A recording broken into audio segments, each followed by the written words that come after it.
Bonjour, bienvenue pour l'histoire d'une nouvelle chanson. Aujourd'hui, je vais vous parler d'un des morceaux que l'on doit à un chanteur américain qui n'a jamais dévié de son style raffiné, Chris Isaak. Celui-ci a été révélé par une poignée de tubes chics dans les années 80, au premier rang desquels Blue Hotel qui va nous intéresser aujourd'hui.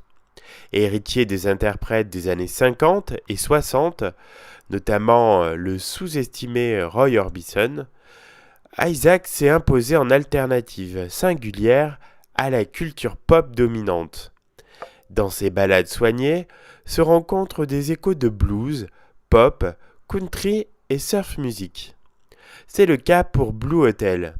Issu d'une famille modeste, Chris Isaak a un parcours atypique. Diplômé en communication et en anglais, il se lance également dans une carrière de boxeur semi-professionnel.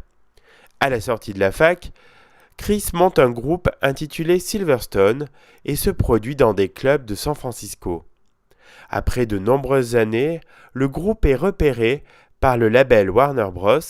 Et c'est ainsi qu'en 1985, l'album Silverstone voit le jour. Les titres du chanteur ne marquent pas les mémoires américaines. Pour Chris Isaak, le salut va alors venir de la France. Le public français fait un véritable triomphe au single Blue Hotel. Les Français sont donc les premiers à donner un succès à Chris Isaak. Voici ce qu'il en pensait à l'époque. Lorsque tu as un pays comme la France, nourri d'esprit et de sensibilité, où vit l'un des peuples les plus romantiques de la planète, tu ne peux que souhaiter y obtenir ton premier succès. C'est aux Français que l'on doit la découverte de Jerry Lewis. Dieu les bénisse pour avoir aimé mon disque.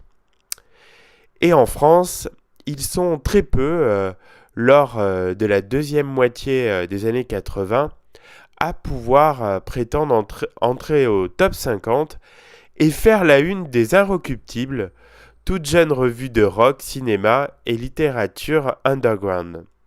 Chris Isaak en fait partie et il le doit à Blue Hotel, un rock irrésistible venu du Grand Ouest américain. Cela sonne comme une excellente reprise d'Elvis et on ne le sait pas encore, cela nous prépare à ce que va devenir le cinéma de David Lynch.